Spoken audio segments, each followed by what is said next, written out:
Nothing is set in stone, including the layout of the past. So let's explore the alternative theory that is the Mudflood theory. Wait to hear this. The Singer Building in Lower Manhattan, the Hong Kong and Shanghai Bank Building in Shanghai's Bund District, and the Chicago Federal Building are all architectural landmarks that are often cited by proponents of the Tartarian mudflood theory as evidence of an advanced global civilization known as the Tartarian Empire. Tartarian theorists believe that this civilization was deliberately erased from history, and that many iconic buildings from the late 17th and early 20th centuries are relics of this hidden past. Let's look into this. The Singer Building, completed in 1908 in Lower Manhattan. This was a remarkable feat of engineering and design, and at the time of its completion, this was the tallest building in the world, standing at 615 feet with 47 floors. This building's style, categorised by grandiose and decorative details, included a slender tower with ornate spires and intricate facade work. Designed by the architect Ernest Flagg, the building symbolised the rapid industrial and economic growth of the early 20th century, and it was demolished in 1967 to apparently make way for more office spaces. Mudflood theorists, however, argue that the Singer Building was not constructed in the early 20th century, but rather unearthed or modified during this time. The theorists claim that its ornate architecture and advanced design were beyond the capabilities of the period's technology, citing inconsistencies in historical records and a supposed lack of photographic evidence of its construction process. For the Mudflood theory, the building is a remnant of the Tartarian Empire, which they believe spanned much of the globe before being buried in a catastrophic event referred to as the Mudflood. The same is true for the Hong Kong and Shanghai Bank Building in Shanghai, the HSBC, located in the Bund District. This was completed in 1923 after 5 years of construction. This neoclassical structure, designed by the British architects Palmer and Turner, this is considered one of the most iconic buildings on the Bund. Its features include a massive dome, Corinthian columns, and a lavishly decorated interior with murals and mosaic ceilings. Mudflood theorists view the HSBC building as another example of an architectural anomaly. It could be argued that the building's design, particularly its dome and classical columns, is far too sophisticated for the era in which it was allegedly built. These theorists often point to the building's resemblance to older European and Middle Eastern architecture, claiming it as evidence of Tartarian influence.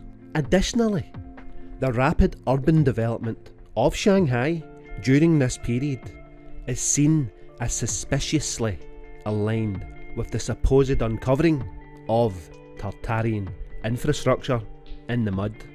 The Chicago Federal Building, completed in 1905 and demolished in 1965, it featured a massive dome that rivaled the US Capitol in size.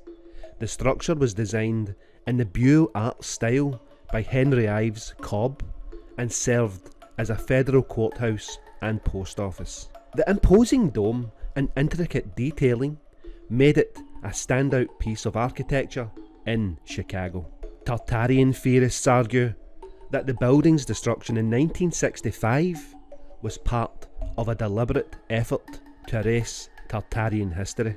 They believe that the building was not constructed, but rather rediscovered and repurposed during the late 19th century, again highlighting the lack of extensive photographic documentation of its construction, and claim that its grandeur and advanced design align more with the idea of Tartarian architecture than with contemporary architectural trends.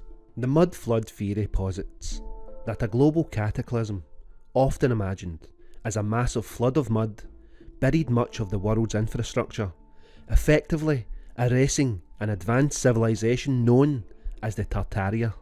Proponents of this theory suggest that many historical buildings, particularly those with ornate designs and large domes, are not products of the modern era, but remnants of this lost civilization. The theory often incorporates elements of alternative history, conspiracy theory, and pseudo-science, claiming that mainstream historians and governments are complicit in hiding Tartaria's existence. Central to the theory is the idea that buildings with below ground windows or entrances were originally at ground level before being buried by mud. Buildings like the Singer Building, the HSBC Building, and the Chicago Federal Building were designed in styles that drew heavily from classical architecture, such as the Beaux Arts and neoclassic movements. These styles often featured elaborate ornamentation, symmetry, and grandiose proportions. This reflected the cultural aspirations and economic power of the societies that built them. To the Tartarian theorists, however, these architectural features are evidence of a forgotten past. They interpret the ornate designs, advanced engineering, and monumental scales as signs of a civilization more advanced than the societies claimed at the time to have constructed them. The demolition of structures like the Singer Building and the Chicago Federal Building in the 60s is viewed as an intentional erasure of Tartarian heritage, purportedly to suppress knowledge of this hidden empire. While this Mudflood theory has gained traction in many online communities, it does lack credible evidence and is widely dismissed by historians and architects, who argue that the construction of these buildings is well documented, with records detailing the materials, labour, and engineering techniques used in the style and design of the time. The ornate designs are not evidence of a lost civilization, but rather a reflection of architectural trends that sought to evoke grandeur and stability. And they say that the demolition of historic buildings, such as the Singer Building, was driven by practical considerations like the demand for modern office space and the challenges for maintaining older structures. Similarly, the presence of below ground windows in some buildings is typically explained by changes in street levels over time, and this is due to urban development. Some might say that the Singer Building, the Hong Kong and Shanghai Bank Building, and the Chicago Federal Buildings are remarkable examples of early modern architecture that showcased the technological and artistic achievements of their time. While the Mudflood theorists interpret these structures as remnants of a hidden global civilization, their claims are not supported by evidence. The fascination with such theories, however, underscores the enduring allure of architectural mysteries and the human desire to uncover lost history. But what do you guys think about the architecture in these buildings being lost examples of Tartarian architecture buried in the Mudflood? Comments below, and as always, thank you for watching.